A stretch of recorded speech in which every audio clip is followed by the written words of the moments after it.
За бичлэг хэлсэн. За бүгдээрээ хай. Та нар Demon Slayer буюу Kimetsu no Yaiba за тий чөтгөрийн ангуучийг үздэг үү? Манай үзэгчид дундаас үздэг маш олон хүмүүс байгаа гэж бодож байна. Би ч гэсэн үздэг. Үнэхээр их дуртай, бүр хайртай. Өнөөдөр тэгэхээр Muzan-ы 12 Kizuki буюу 12 одоо чөтгөр 12 сар гэж ярьдаг. Эдгээр 12 чөтгөрийн хүч чадал, back story гэх мэтчлэн дээр нь та бүхний мэдих мэдгүй маш олон зүйлийг ингээд хам чимээд ярьж өгье гэж бодлоо. Ерөнхийдөө муу талын хорон санаатай дөрүүдийн талаар back story нь маш сонирхолтой байдаг. Тэгээ ялангуяа одоо энэ чөтгөрийн ангууж анимегийн чөтгөрүүд дундаас бидний маш их хайрладаг, крашладаг back story-г нь хүнддэгдэг чөтгөрүүд ч гэсэн зөндөө байгаа ах гэж бодож байна. Жишээлбэл Akaza, Daki, Gyutaro гэх мэтчлэн чөтгөрүүд байна. Тэгээ зөндөө олон байгаа. Яг энэ бичлэгийг хий гэж зөндөө бодсон. Тэгээ ерөөсөө амжихгүй яжаад яг одоо л хийж гин. Уг нь яг энэ бичлэгтээ зориулаад чөтгөрийн ангууштай холбоотой цамц ч юм уу потолк өмсөе гэж бодсож байна. Надад яг ийм чөтгөрийн ангууштай цамц байд юм байна л та. Гэхдээ энэ урдаа хэвлэлгүй байгааз тэгээ ардаа хэвлэлтэй гомдлын мөрөөр гээд бас ийм контент хийж байгаа юм чи өмсчлөө. За тэгэхээр энэхүү контентэд маань манга спойлер орсон байгаа. Тэгээ хамтдаа шууд бичлэг рүү орцгоё. Эхлээд Muzan-ы 12 сар хэрхэн зохион байгуулалтыг тайлбарлая. Тэд 6 доод сар болон 6 дээд сараас бүрддэг. Доод сарууд өөрсдийнхөө дугаараа нэг нүдэндээ бичүүлдэг бол дээд сарууд 2 нүдэндээ бичүүлсэн байдаг. Дээд сар 6-гийн доор дээд сар 7 биш харин шууд доод сар 1 байрлана. Хамгийн сул нь доод сар 6 буюу хамгийн хүчтэй нь дээд сар 1 гэсэн үг. Ингээд шууд доод сар 6-аас эхлэе. Kyogai хамгийн сул доод сар 6 анх Kyogai буюу бөмбөрт чөтгөр байсан. Гэвч тэр аажмаар хүн идэх чадвараа алдсан бөгөөд Muzan түүнийг аль хэдийн хязгаартаа үрсэн гэж үзээд сэтгэл дундуур болж доод сар 6-гийн цолыг шууд хурааж авсан. Тэр зохиолч болох гэж оролцсон ч түүний хийсэн бүхнийг нь хог гэж хэлж бичгээ болох хэрэгтэй гэсэн шүүмжлэл авч тиймээс шүүмжлэгчийг өөрийн чөтгөрийн хүчээрээ алсан. Ингэснээр зохиолч болох орлого нь ч гэсэн бүтлгүй болсон гэсэн үг. Амьдралынхаа турш хүмүүс түүнийг чи хангалтгүй гэж хэлдэг байсан ч Tanjiro түүнийг устгах үедээ урмын үг өгч магтдаг. Tanjiro түүний Blue Demon Art маш гайхалтай гэж хэлэхэд Kyogai үнэхээр баярлдаг. Tanjiro түүний үн цэнийг харсан Kyogaид маш их нөлөөлсөн. Түүний гар бичмэл хэрэггүй хог биш гэдгийг ч гэсэн ойлгосон. Энэ бүхэндээ Kyogai маш их сэтгэл нь хөдөлж үнс мэт алга болохдоо уйлж эхэлсэн. Хэрвээ хүмүүс эртнээс үн цэнийг нь харсан бол амьдрал нь арай өөр байж болох байсан гэдгийг энэ хэсгээр тод харуулдаг. Kyogai-ийн чадвар бол тэр бие дээрх бөмбөрүүдийг ашиглан байшинг удирддаг. Байшинг зүүн, баруун, урагш, хойш эргүүлж чадна. Цээжний бөмбөрөөр сарвуу тавталгаа хийдэг. Нурууны бөмбөрөөр өөр өрөөрөө шилжин, бөмбөрийн хурдыг нэмэх тусам эргэлт болон тавталгаа нэмэгддэг. За дараагийнх нь шин доод сар 6 буюу Kamanoe рүү өгсний дараа Muzan доод саруудыг цуглуулсан штэ. Тэр тэднийг сул дорой байгаад маш их хилэгнэж ууралсан. Kamanoe бол Muzan-ы алсан анхны доод сар. Muzan-ы хувьд өөрийнхөө цусыг өгсөн хүмүүсийн бодлыг бол уншиж чаддаг. Тиймээс Kamanoe-г шууд алсан. Харамсалтай нь бид түүний чадварыг мэдэж чадалгүй өнгөрсөн. Дараагийнх нь доод сар 5 буюу Rui. Аалз шиг төрхтэй энэ чөтгөр бол хамгийн гоё дизайнтай, дүрслэлтэй дөрүүдийн нэг. Түүний түүх нь бол маш эмгэнэлтэй. Анх төрхтөө сул биетэй төрсөн, гүйж чаддгүй, алхах ч хэцүү байсан түүнийг Muzan чөтгөр болгож хүчтэй болгосон. Эцэг гэх нь түүнийг хүчтэй агаасаа гэж хүссэн ч хүн алж эхлэхэд нь цочирдож эцэг гэх нь түүнийг алахыг оролцсон. Тиймээс Rui тэднийг алж жинхэнэ гэр бүлийн холбоог үүсгэн хуурамч аалзны гэр бүл үүсгээд айцаараа холбоо тогтоосон. Эцэст нь жинхэнэ холбоо нь эцэг гэх байсан гэдгийг ойлгосон бөгөөд түүний эцэг хэн бодож байгаачлан тийм ч муу хүмүүс байгаагүй. Тэд Rui-г алаад өөртөө амиа орлох жисэн. Өөртөө амийг золиослон түүнтэй хамт одоо олон хүн алсан учраас нүглээ цайруулахад бэлэн байсан. Үхэхдээ ээж нь эрүүл бие өгч чадаагүйд уучлаарай гэж хэлдэг хэсэг нь бүр маш хүнд хэсэг. Rui үхэхдээ эцэг гэхтэйгээ дахин уулзаж тэд хүүгээ уучаалж хаашаач явсан хамт гэж хэлдэг нь маш сэтгэл хөдлөм хэсэг. За Rui-гийн чадвар бол маш хурц аалзны утсаар тулалддаг. Бүрэн хүчээ ашиглахад утас нь улаан болж бүр илүү хүчтэй болдог. Rui өөрийн утсаар толгоогоо тасдаж дараа нь буцааж залгах боломжтой. Дараагийнх нь доод сар 4 буюу Mukago. Тэр хоёр ивэртэй хамгийн аимхай чөтгөрөөсөн Muzan түүний бодлыг уншаад хашираатай тааруул зүхтах бодолтойг нь мэдсэн ийм аимхай занд нь дургүй учраас шууд шийдгсэн бөгөөд тэр даруй уйлж айж исэн болохоор шууд Mukagog алсан. Тэгэхээр түүний чадвар бас ил олоогүй гэсэн үг. Дараагийнх нь доод сар 3 буюу Wakuraba. Дух хасар дээрээ X хэлбэрийн сорвтой Музанаас зугтах гэж оролцсон гэвч Музан толгойг нь шууд тасалсан, чадвар нь бас тодорхойгүй үлдсэн. За дараагийнх нь доод сар 2 Рокуро тэр амийг нь өршөөхийг гуйж өөрийгөө хэрэгтэй гэж хэлээд илүү их цус өгвөл илүү хүчтэй болно гэж хэлсэн. Гэвч доод сар Музанд заавар өгсөн нь түүнийг уурлуулсан. Ингээд Рокуро алуулсан. Чадвар нь мөн ил болоогүй. Доод сар 1 Эммү. За доод сар 1 Эммү бол маш садист, тэр Музанд маш сонирн байдлаар хандсан бөгөөд бусд нь бүгд айж гуйжихад тэр Музанд алуулахдаа баярлж исэн. Бас бусад чөтгөрүүдийн хашгирахыг сонсох боломж олгосонд талархсан. Үүнд нь Музан татагдаж түүнийг алахгүй харин илүү их цус өгч хүчтэй болгосон. Эммүгийн чадвар хүмүүсийн зүүд рүү орно, сүнсний цөмийг устгаж, оюун санааг нь сүйтгэн, өөрөө орох нь аюултай тул бусдыг явуулна, том биетэй зүйлтэй нэгдэж чадна, биеийн хэсгүүдээ салгаж удирдах чадна, гар нь хүртэл ярьж унтуулж чадна. Тэр маш олон арга мэгтэй, гэвч Танжирогийн галын бурхны бүжиг түүний галт тэрэгний нурууг тасалж түүнийг ялсан. За одоо дараагийнх нь бүр сонирхолтой хэсэг рүү орох чинь манайхаа мэдээж дээд сар 6 Даки ба Гютаро.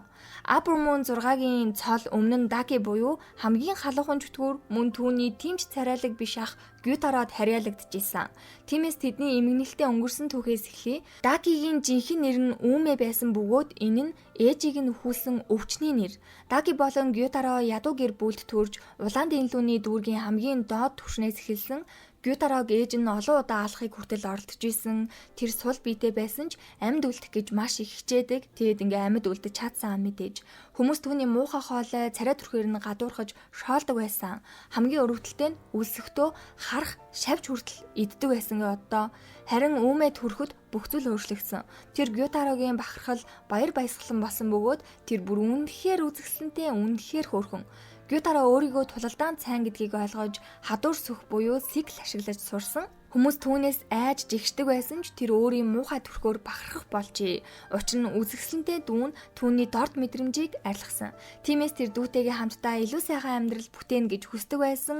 Гэхдээ энэхүү мөрөөдөл нь Үүмэ 13 наснд хүрэхэд нь асуудал үүсгэж Үүмэ самурайгийн нүдийг үсний хатгуураар цоосноос болоод түүнийг хүлж амьдаар нь шатаасан. Энэ бүр маш аимшигтай. Тэгээ Гютаро ирэхэд дүүн аль хэдийн шатаад бараг л үхэгчээсэн байдалтай байсан бөгөөд энэ бүхнийг тэр харахтаа нүдэндээ ч итгээгүй. Түүнийг дүүгээ алдсандаа гашуудаж байхад самурай араас нь товтолсон ч тэр самурайг алсан. Ингээд Гютарогийн ганц үнэт зүйл болох дүүн энэ амьдралд нь байхгүй болсон ч дүүгээ аваад тусламж хайсан ч хинч туслаагүй. Эцэст нь ухаан алдсан байдалтай байхад дээд сар 2 доомаа ирж хоёуланд нь цусаа өгснөөр тэд чөтгөр болсон. Гютаро энэ шийдвэртээ хизээж харамсаж байгаагүй. Эцэст нь Хашира болон Танжиро Зенцу Иносукэтэй тулдаад ялагдсны дараа Гютаро өөртөө биш Үүмэд маш их санаан зовж исэн. Хэрвээ өөрөө түүнийг өсгөөгүй бол илүү сайхан амьдрах байсан. Өөрийгөө түүнийг буруу замд оруулсан гэж буруутгасаар энэ хэсэг бол аниме, манганы бүр хамгийн сэтгэл хөдлөмж хэсгүүдийн нэг бол яах аргагүй мөн гэж бодож байна. Гютаро Даки хоёр бол бүх хүнд хэцүү зовлонтой зүйлийг хамтдаа туулж ахыгаа дүүгээ гэсэн бүр хамгийн сайхан. Даки ба Гютарогийн чадвар юу вэ? Даки хувцас шиг харагдах таавыг хүсснээрээ удирддаг. Эдгээр нь маш бат бөх ничрийн элдийг ч гэсэн хааж чадна. Мөн маш хурц туул дайснаа тасалж чадна. 8 айлжийн тэмтрүүл шиг ашигладаг. Өөрийн биеийг ч ийм материал болгож чадна. Жишээ нь хүзүүгээ ийм болгож тасдуулахгүй болгодог. Мөн амьд хүмүүсийг даавн дотроо хадгалж шинэхэн хоол болгодог. Биеийн хэсгээ салгаж тусдаа хөдөлгөж чадна. Харин Гютаро тэрээр сүх ашиглах чадвартай байсан. Чөтгөрийн чадвараараа үүнийгээ улам сайжруулсан бөгөөд цус махаараа хортой ир үүсгэн олон тооны цусны ир гаргаж шидэж чадна. Дүүгийнхээ биеийг удирдах хамтран товтолдог, маш төгс багийн товтлогоо хийдэг. Нэмэлт чадвар нь хоёулангийнх нь тойлгойг зэрэг таслахгүй бол дахин сэргэнэ. Дээд сар 6 Кайгаку. За дээд сар 6-гийн цолны одоо Даки Гютаро хоёрыг өгсний дараа цол нь Кайгакуд шилжсэн. Тэр өмнө нь чөтгөрийн ангууч байсан бөгөөд Зенцугийн ах нь одоо симпай байсан. Кайгаку болон Зенцу хоёр нэг багшаас Танжиро Брэйтийн аянгаа амьсгалыг сурсан. Түүний нэг шавь нь чөтгөр болсон учраас багш нь Seppuku буюу өөрийгөө хөнөөх ёслол хийсэн. Хамгийн харамсалтай нь хинч толгойг нь тасалж өгөөгүй учраас маш удаан тарчилж шаналлтайгаар багш нь өгсөн. Кайгаку гэхдээ багшаагаа ингэж өгсөнд нь үнэхээр их баярлалаа. Учир нь тэр их хичээсэн ч аянгаа амьсгалын залгамжлагч болж чадаагүй. Багш нь Кайгакуг эхний хэлбэрээс бусдыг чаддаг болон Зенцүг зөвхөн эхний хэлбэрийг л чаддаг учраас хамттан залгамжлагч болохыг хүссэн. Ингээд чөтгөрийн цус Кайгакуг илүү хүчтэй болгосон ч тэр Зенцүүд ялагдсан. Зенцүү шинээр өөрийнхөө 7 дахь хэлбэр Flaming Thunder God-ыг бүтээсэн. Кайгаку чөтгөр болоод удаагүй учраас шинэ чөтгөрийн чадвараа бүрэн ашиглаж чадаагүй байсан. Хэрвээ бүрэн ашиглаж чадсан бол угаасаа хангалттай Зенцүүг дийлэх хэмжээний хүчтэй байсан гэж бас яригддсан юм байна лээ. Түүний Thunder Style олон давталгай зэрэг хийх, бүх чиглэлээс дайрах, алсаас цохилт өгөх, бие хаглах, түлэх чадвартай. Тэгээ Зенцүүгийн нүүр мөрнө угаасаа амар болсон байдаг штэ та нар харсан те. За дараагийнх нь дээд сар 5 Gyokko. Gyokko нүдний оронд амтай, амны оронд нүдтэй чөтгөр. Тэр хүмүүсийн биеэр бүр аимшигтай урлаг бүтээдэг. Мичиро түүнтэй тулдаг бөгөөд нүүрэн дээрээ тэмдэгэ гаргаж хүчин нэмэгддэг. Ингээд тэр Gyokko маш хурдан цохилтоор толгойг нь тасалж яалдаг. Тэр цохилт нь 1 секундын дараа л гэмтэл нь илэрдэг төрлийн гэсэн үг. Gyokkoгийн чадвар олон war pot ашигладаг. Тэдгээрийн хооронд телепорт хийж чадна. Одоо устдах хүртэл нь. Хүч хэрэгтэй үед өөр хэлбэр чийлжин. Тэр хэлбэрт нь бие нь алмазнаас хатуу хайрсаар бүрхэгддэг.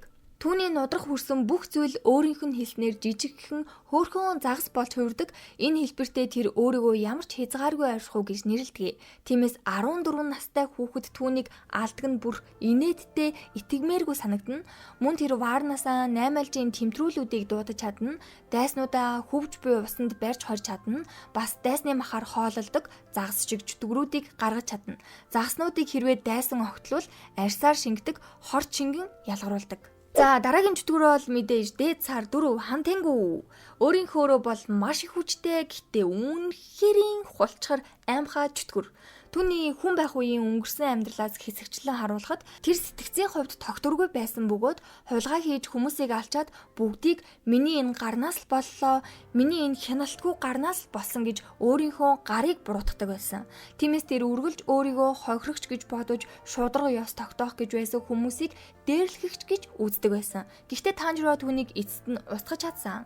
Хантенгу маш сайн нуугдах чадвартай. Тэрээр дарахтын тосгонд нууцаар нэвтэрч Мичиро болон Танжиро хүртэл сэмхээ ойртож чаддаг. Тэгээ жижиг биеийн түүнийг олж харах, оноход, алхад бүр улам хэцүү болгодог. Мөн өөрийн сэтгэл хөдлөлүүдийг хувааж тэдгээрийг өөр хэлбэрээр ил гарган өөрийнх нь төлөө тулалдуулдаг.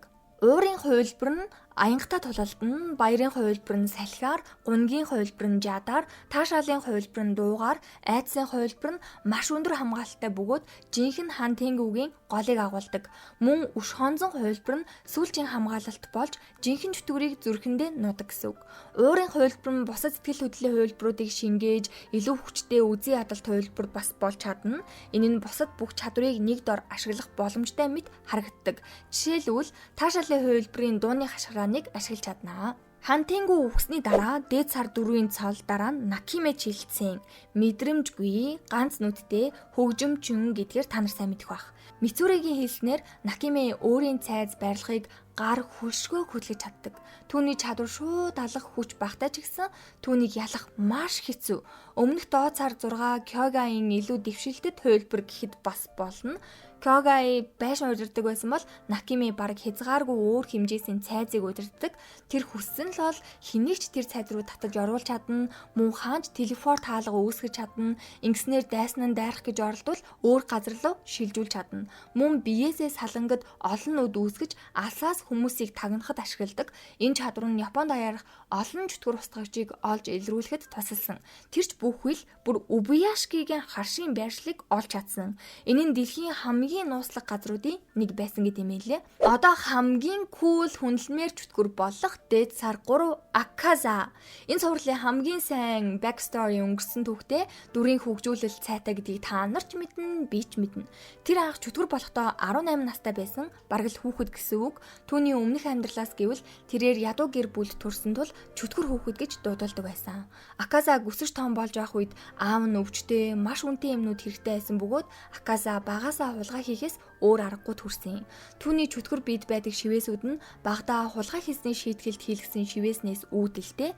Тэр бүр маш багаасаа гэмт хэрэгтэн гэж ил тод тэмдэглэгдэж илүү ихээр хулгай хийх, өшөө авахаар ирсэн хүмүүсийг зодохын тулд хүчтэй болох хэрэгтэй гэж бодсон. Гэхдээ 11 настай Akaza 100 удаа зодуулсны дараа тийм бол тайрчих. Би хөлөөрөө хулгай хийсээр л байна гэж хэлсэнгээл ботчих. Тун одолгүй маш аимшигтай мэдээг сонссон нь аав нь өөрийгөө дүүжилж амиа орлжээ.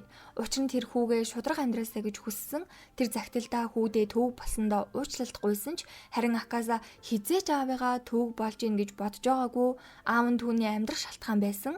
Аав нь нас барсны дараа Аказа булшийг нь тэврээд энэ шудраг бос ертөнцийг хараад хүмүүсийг зодож нэг удаа л гэхэд 7 насанд хүрсэн хүнийг нүцгэн гараараа зодсон. Ингэж явж байхдаа тулааны урлагийн мастер Кейзо амьдралд нь орж ирснээр амьдрах итгэлгүй болсон түүнийг аварсан байхаа. Тэр Аказаг гэмт хэрэгтэн байсан ч үл харгалзан гэртээ авчирсан, мөн өвчтөе охины асрахыг түүнд итгэн даатгсан.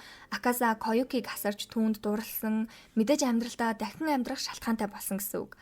Коюки нэг удаа Аказад чи надаас олоод гадуурч гарч чадахгүй, юмч үзэж чадахгүй байна гэж хэлээд наадам үзхийг санал болгодог. Гэхдээ Аказа түүний хажууд үлдэхийг илүүд үзсэн. Коюки үүнд нь бүр маш их сэтгэл нь хөдөлж уйлж гэлсэн. Эцэст нь багш нь Аказад өөрийнхөө тулааны урлагийн газар доошо болон охиноо гэрлэхийг санал болгосон. Гэвч энэ бүхэн эсэргээрээ эргэж багш болон сүйт бүсгүйг нь хүмүүс хордуулж алсан. За үүний дараа бол Аказа амьдрах итгэлгүй болж 67 хүнийг нүцгэн гараараа алж ямарч амьдрах хүсэлгүй болсон байхад мусаан түүнийг олж хүчээр чөтгөр болгосон. Хязгааргүй цайзын анги дээр тэр эцэст нь өөрийн жинхэнэ сэтгэлээ эргүүлж олсон бөгөөд Танжиро Гиютэй тулалдахаа болж тайван үхлийг сонгосон. Бас Аказаг хайртай хүмүүс нь хизээч орхиогүй тул аз жаргалтай нас барсан. Яа ингээ бодохоор Аказаг зүгээр хүндлэх биширхийн аргагүй хайрламар дүр агаастэй. Аказагийн хүч түүний хүч тулааны чадвар нөхөн сэргээх чадвар маш өндөр, цусны чадвар нь цохилтын долгион үүсгдэг, мөн дайсны тулдах сэтгэл цусны урсгалыг мэдэрч чадна. За ингээд дараагийнх нь мэдээж дээд сар 2 домо. Хачирхалтай шүтлэгийн удирдагч чөтгөр тэр анх төрөхдөө л солонгон нүдтэй төрсөн.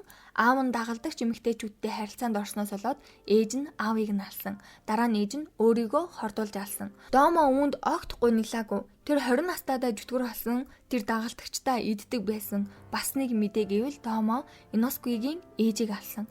Гэхдээ Шинобу түүнээс өшөөгөө авч өөрийгөө хордуулж Домод идүүлсэн. Ингэснээр Домогийн хүчийг суулруулж эцэст нь устгуулсан. Түүний чадвар нь мөс хүйтэн үүсгэх, мөн өөрийн мөсөн хувилбаруудыг үүсгэнэ. За finally эцэст нь дээд сар 1 Кокушибо 6 нүдтэй самурай. Тэр анх чөтгөр устгагч байсан. Мөн Хашира Мичирогийн өвөг дэс. Тэмдэгтэй хүмүүс 25 нас хүрэхээс өмнө үхдэг. Тиймээс тэр үхлээс зайлсхийхийн тулд жүтгэр болсон. Тэр сарны амьсгал ашигладаг, маш хүчтэй, хамгийн хүчтэй Хашира нарыгч дийлэх боломжтой.